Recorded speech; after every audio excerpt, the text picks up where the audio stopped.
Hello everyone, this is Devesh Joshi. I welcome you all on Winsome digital learning. तो आज हम अपने chapter human settlements class 12 geography का जो सेकंड चैप्टर हम पढ़ रहे थे उसके सॉल्यूशंस पे आ गए हैं। आज हम उसके एक्सरसाइज एंड सॉल्यूशन को देखेंगे। तो let's start. Yes, first is choose the right answers of the following from the given options. MCQ है हमारे पास में। विच one of the following towns is not located on a river bank?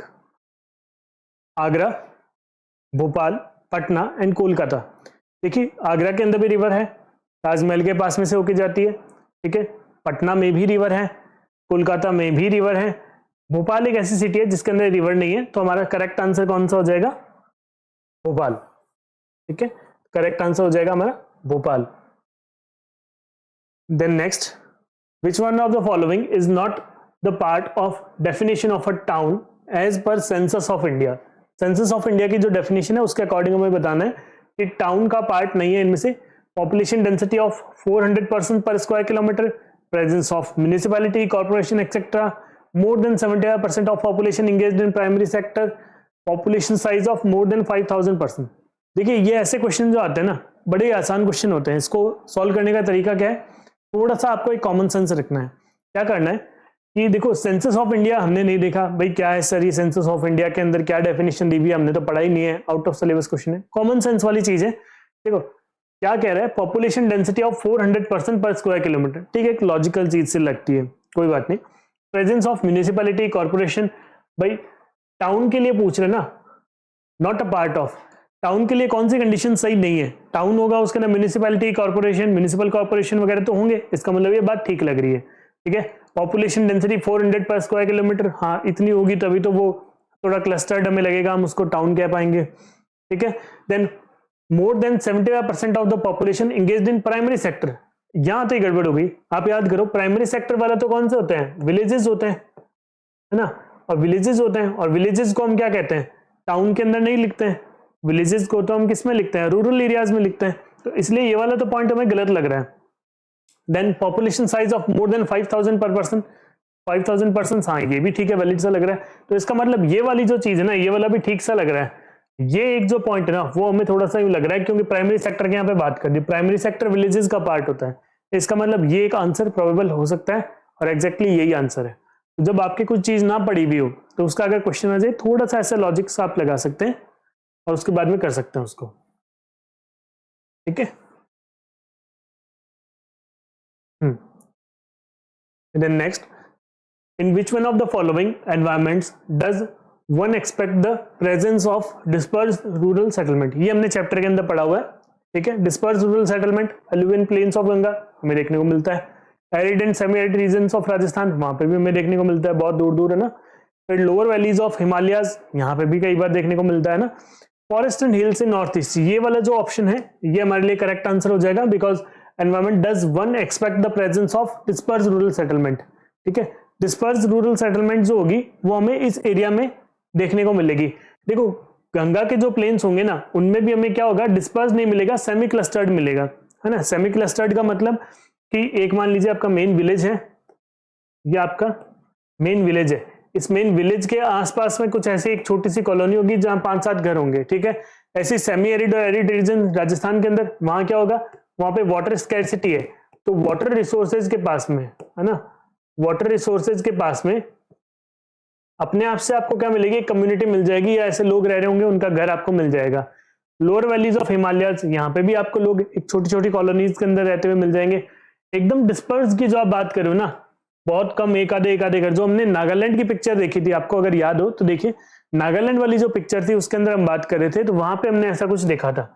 ठीक है, उसके अंदर ऐसा कुछ था, अगर हम बात करें,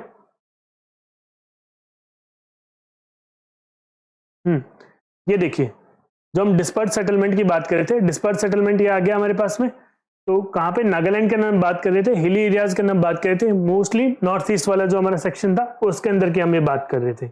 yes, then what are garrison towns, what is their function? Basically garrison town के बारे में बात करी गई है। देखिए, गैरिसन टाउन क्या होता है? कैंटोनमेंट टाउन होता है, उनको गैरिसन टाउन भी कहा जाता है।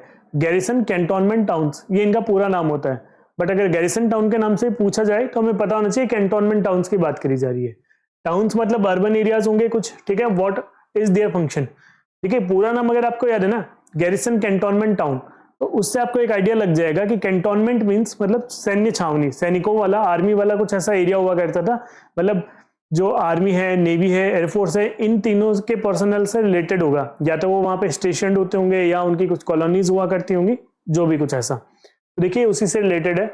Garrison towns are settlements formed due to the establishment of a military facility.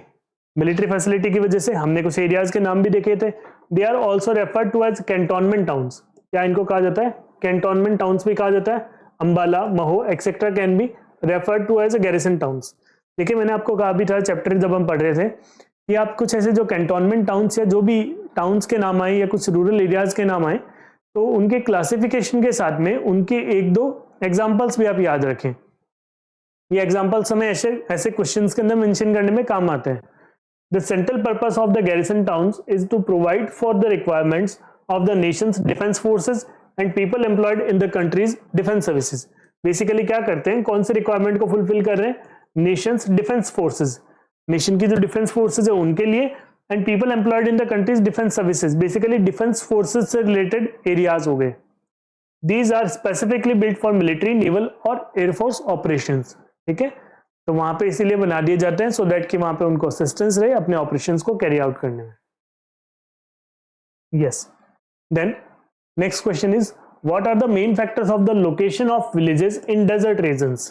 तो डेजर्ट रीजन के अंदर देखिए सबसे पहली बात क्या होती है, स्कैरसिटी रहती है वाटर की। तो वाटर के जहां पे रिसोर्सेज होंगे उसके पास में ही आपको पॉपुलेशन मिलेगी, ठीक है। तो देखिए यहाँ पे क्या है, एरिडिटी और a lack of water defines desert regions resulting in a scant vegetation that is called xerophytic vegetation in nature। देखिए होता क्या है, एरिडिटी या एरिड जो आपको क्लाइमेट मिलेगा, एरिडिटी का मतलब लैक ऑफ वाटर, जहां पे एरिड क्लाइमेट है यानी स्कैरसिटी ऑफ वाटर है, वहां पे मॉइस्चर नहीं है एनवायरमेंट के अंदर या क्लाइमेट के अंदर, तो वो वाली कंडीशंस वहां पे आपको क्या मिलता है, डेजर्ट रीजन मिल जाते हैं, resulting in scent vegetation that is called xerophyte. आपको बहुत कम कम ऐसी जगह होंगी, है ना, एक आपको कहीं पे यहाँ पे कोई प्लांट मिल रहा है, श्रब मिल रही है, तो दूसरा थोड़ा यहाँ, फिर हो सकता है कुछ यहाँ पे जाते हुए मिले, इनकी हाइट भी थोड़ी कम होगी, बहुत कम रीजन होगा, बहुत ज्यादा बड़ी कैनोपी भी नहीं होगी, तो ऐसा आपको देखने को मिलेगा। इनको जीरोफाइटिक वेजिटेशन भी कहते हैं। Water availability in this is the most important element in the determining settlement patterns in the desert. तो डेजर्ट के अंदर सबसे बड़ा क्या है, वाटर रिसोर्स ही है, उसी के पीछे हम पूरी कहानी को समझते हैं कि भाई कहाँ पे पॉपुलेशन मिलेगी, कहाँ नहीं मिलेगी, कहाँ सेटलमेंट्स बनेंगे, कहाँ नहीं बनेंगे। In Rajasthan, India, clustered settlements are located around the oasis and the other water-rich areas because these are the only places where water is accessible। तो कुछ ऐसे सेक्शंस हैं जहां पे आपको वाटर के रिसोर्सेज हैं, वहीं पे आपको क्या मिलेंगे, ह्यूमन सेटलमेंट्स मिलेंगे, यानी आपको पानी जहां पे मिल सकता है वहीं पे लोग रहते होंगे। Therefore, settlements around the water resources becomes clustered and is the main driving force for the habitation, ठीक है। तो जहां जहां पे आपको हैबिटेशन मिलेंगे उसका क्या रीजन होगा कि वहां पे वाटर रिसोर्सेज है, इसी वजह से जो वो एरिया है वो क्लस्टर्ड है, वहां पे कुछ आपको घर मिल जाते हैं। Yes, answer the following question in about 150 words, ठीक है। First is discuss the features of different types of rural settlements. देखिए इस क्वेश्चन के दो पार्ट है, हमें एक तो रूरल सेटलमेंट के टाइप्स को डिस्क्राइब करना है, What are the factors responsible for the settlement pattern in different physical environment, ठीक है, और कौन कौन से फैक्टर्स हैं जो रेस्पॉन्सिबल है ऐसे एनवायरमेंट के लिए, है ना। There are 4 types of rural settlement. कितने? 4 टाइप्स ऑफ रूरल सेटलमेंट जिनकी हमने बात करी थी। क्लस्टर्ड है, सेमी क्लस्टर्ड, हेमलेटेड वगैरह, एंड आइसोलेटेड जो आ जाएगा। Clustered, it is a compact और closely built up area of houses.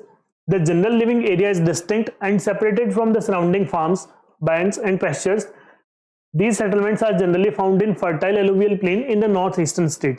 देखिए अगर आपके पास में लिखने का स्पेस थोड़ा सा यूं लग रहा है कि 150 वर्ड्स में आप इतना कंटेंट नहीं लिख पाएंगे, तो मेनली मैं आपको जो हाईलाइट करके दूं आप उस सेक्शन को तो जरूर से वहां पे लिख दीजिए, ठीक है। तो आप उन सेक्शन को तो जरूर से मेंशन करके आइए।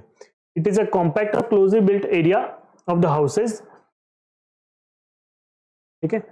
It is separated from the surrounding farms, ठीक है। Generally found in fertile alluvial plains and in the northeastern states, ठीक है, आप इसको मेंशन जरूर से करके आए। ये कौन से एरिया के अंदर मिलता है, क्या उनकी जो डिस्टिंक्ट आपको कैरेक्टरिस्टिक लगती है। Semi cluster, these settlements may result from the tendency of clustering in a restricted area of dispersed settlement. These patterns may also result from segregation or fragmentation of a large compact village. ठीक है, these patterns may also result from segregation or fragmentation of large compact village. In this case, one or more sections of village society choose or forced to live a little away from the main cluster of village. One or more sections of the society choose or forced to live a little away from the main cluster or village. ठीक है, तो ये हमें ध्यान रखना है, ये दोनों चीजें हमें मेंशन करनी है हमेशा से। Then hamleted, sometimes settlement is fragmented into several units physically separated from each other, है ना। Settlement is fragmented into several units physically separated from each other bearing a common name. ठीक है, कॉमन नेम कौन कौन से हो सकते हैं, तो हमें ध्यान रखना है कि भाई किस किस रीजन में, often motivated by social and ethnic factor. देखिए हैमलेटेड का रीजन क्या था, एक विलेज के अंदर एक कोई बड़ी कम्युनिटी है जिसने बहुत सारी जमीन उसके अंडर में आ रही है ना, उसके नियर बाय कोई ऐसा रीजन होगा या उनके पास में ऐसी कोई माइनॉरिटी होगी, चाहे वो एथनिक हो चाहे वो सोशल हो, तो उनको वो क्या करते हैं उस रीजन के अंदर ना रहने देते हुए दूसरे एरिया के अंदर रहने के लिए कह देते हैं, तो उस विलेज के आसपास के एरिया के अंदर ही वो लोग अपना रहना शुरू कर देते हैं, तो वो आपके पास में हेमलेटेड हो जाएंगे ना। सोशल एंड एथनिक फैक्टर्स के इसके ऊपर डिपेंड करते हैं, social and ethnic factors. Yes, the next is dispersed. Dispersed या आइसोलेटेड भी हम इसको कह सकते हैं। These settlements pattern appear in the form of isolated huts or hamlets of a few huts in remote jungle or a small hills with farm or pasture on the slope. Extreme dispersion of settlement is often caused by extremely fragmented nature of the terrain and land resource. देखिए इसका reason क्या है, ये क्यों हमें ऐसा देखने को मिलता है, ये हमें इसलिए देखने को मिलता है often caused by extremely fragmented nature of the terrain and land resource based off habitable areas. यहाँ पे क्या होगा, टेरेन ही कुछ ऐसी होगी, है ना, स्लोप आ रहा है, स्लोप के ऊपर हो जाएगा, है ना, कुछ ऐसे आपके पास में लैंड रिसोर्सेज नहीं है मेन विलेज के अंदर, या कुछ ऐसे जो नियर बाय रीजन्स है उनमें आपके पास में लैंड रिसोर्सेज नहीं है, तो आप अपना जो फील्ड है उसी के अंदर घर बना करके रह रहे हो, तो वो क्या हो जाएगा, डिस्पर्स या आइसोलेटेड हो जाएगा। जो ढाणी वगैरह की आप बात करते हैं वही वाला। The factors responsible for the settlement patterns in different physical environments are, कौन कौन से फैक्टर्स हैं जिनकी वजह से हमें ऐसा देखने को मिलता है। पहला है physical features, includes nature of terrain, altitude, climate and availability of water. देखिए कहीं पे भी सेटलमेंट होगी तो वो फिजिकल फीचर पे डिपेंड करेगा ही करेगा। टेरेन वहाँ की कैसी है, टेरेन जैसे आप अगर यूपी के अंदर बात करें, गंगेटिक प्लेन्स के आसपास की बात करें, वहाँ वाटर अवेलेबिलिटी अच्छी है, ठीक है, क्लाइमेट सुटेबल है, एल्टीट्यूड कुछ नहीं है वहाँ पे, एकदम प्लेन रीजन है ना। नेचर ऑफ टेरेन तो अच्छी टेरेन है, वहाँ पे कोई हिली रीजन नहीं है, ना कोई प्लेटू है, तो आपको अच्छी टेरेन मिल रही है, उसकी वजह से कि वहां पे पॉपुलेशन आपको देखने को ज्यादा मिलेगी। वही आप कोई नागालैंड के अंदर कोई एक विलेज ले लीजिए जो पूरे हिली रीजन के अंदर है, वहां पे आपको पॉपुलेशन कम मिलेगी, वो टेरेन डिफिकल्ट है वहां की, क्लाइमेट वहां का थोड़ा सा अनसर्टेन है, बारिशें बहुत ज्यादा होती है, एल्टीट्यूड हाई है तो हर कोई पर्सन वहां पे सर्वाइव नहीं कर पाएगा, अवेलेबिलिटी ऑफ वाटर वहां पे हो सकता है कम हो, है ना, जो क्लीन ड्रिंकिंग वाटर है उसके लिए आपको बहुत ज्यादा दूर चल के जाना पड़े, है ना, तो आपके पास में हो और ना हो। Then cultural and ethnic factors include social structure, caste and religion. तो कहीं पे भी सेटलमेंट बनेगा तो उसके अंदर कल्चरल फैक्टर बड़ा इंपॉर्टेंट चीज होती है ना, तो वो ये देखा जाता है कि एक एथनिसिटी के लोग हैं, तो लद्दाख में आपको लद्दाखी जो कल्चर है वो फॉलो करते हुए लोग मिलेंगे, वहां पे कोई आपको तेलुगु नहीं मिलेगा, है, ये तेलुगु पर्सन वहां पे जाके नहीं बैठेगा क्योंकि वो अपनी एथनिसिटी के अंदर ही रहेगा, वहीं पे उसको एक फिजिबल एनवायरमेंट मिलेगा इसीलिए, है ना। तो इसी तरीके से सोशल स्ट्रक्चर भी होता है, रिलीजन फैक्टर भी होता है कि जहां पे एक रिलीजियस कम्युनिटी ज्यादा है तो लोग अपना उसी कम्युनिटी के अंदर रहना और बसना पसंद करते हैं, उनको लगता है कि नहीं हमारी रिलीजियस कम्युनिटी यहाँ से जा रही है या नहीं रह रही, तो लोग वहां से मूव ऑन कर जाते हैं। जैसे आपने देखा था पाकिस्तान और इंडिया जब डिवाइड हुआ था, इंडिया का डिवीजन हुआ था, पाकिस्तान नया बना था, उस टाइम 1947 के अंदर 1947-8 वाले टाइम पे बहुत सारे लोग पाकिस्तान से इंडिया माइग्रेट किए थे, इंडिया से भी काफी सारे लोग पाकिस्तान माइग्रेट किए थे। तो क्या रीजन थे, एथनिसिटी तो हमारी कॉमन ही थी, लेकिन रीजन था उसका रिलीजन, ठीक है।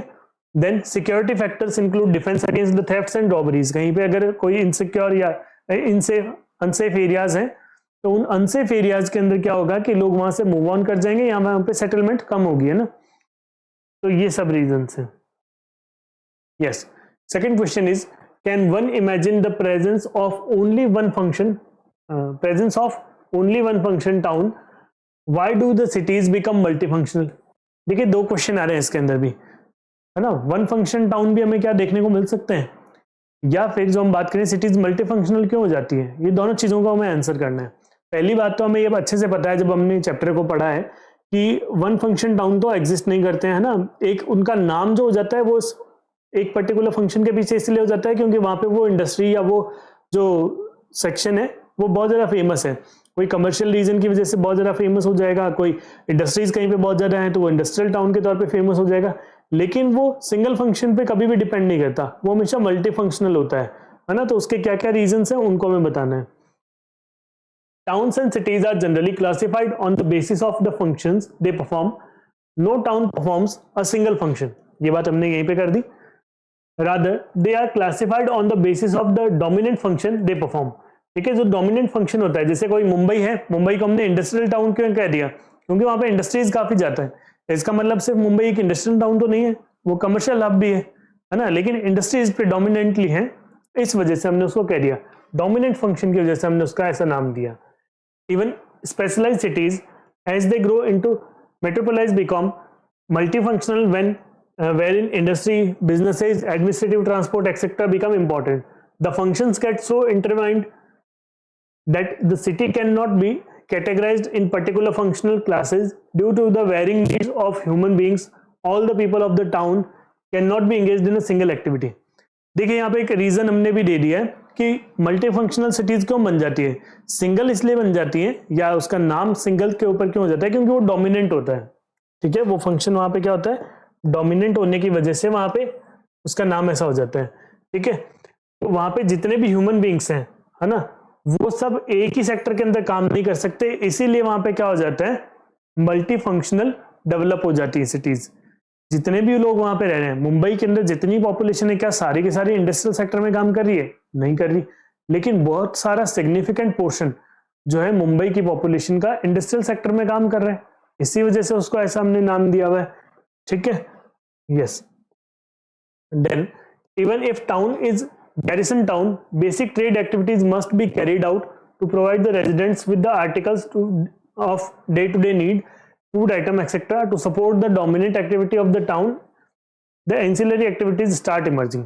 बेसिकली अगर कोई गैरिसन टाउन है यानी कैंटोनमेंट टाउन है जहां पे मिलिट्री वगैरह रहती है, तो वहां पे भी तो कैंटीन्स वगैरह बनाते हैं।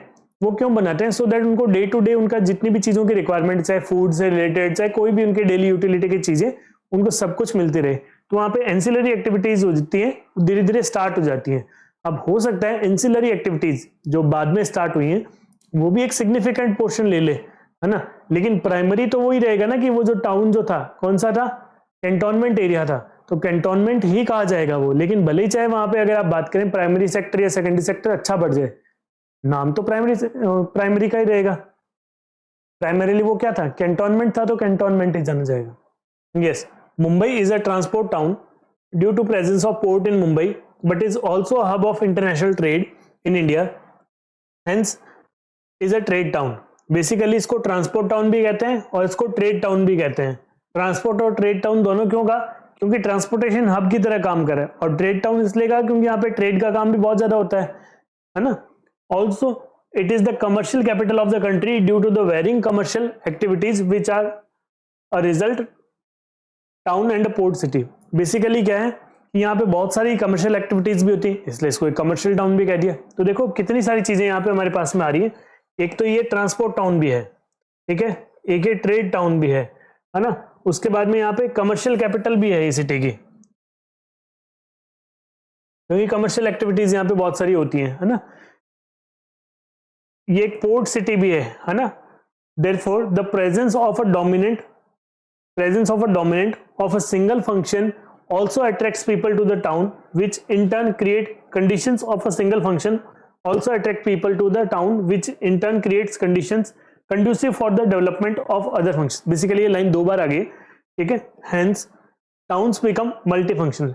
बेसिकली होता क्या है, जब मुंबई एक कोई ट्रांसपोर्ट टाउन बना होगा, बहुत सारे लोग वहां पे काम करने के लिए आए होंगे, तो सारे के सारे लोग तो वहां पे वो काम कर नहीं सकते, उनकी फैमिली में और लोग रहे होंगे, जिन्होंने कोई दूसरे सेक्टर के अंदर काम करना स्टार्ट कर दिया। इसी तरीके से वहां पे और भी ज्यादा लोगों का इन्फ्लक्स होता रहा, तो जैसे जैसे पॉपुलेशन वहां पे बढ़ती गई उसके आसपास के अंदर दूसरी इंडस्ट्रीज भी डेवलप होती गई।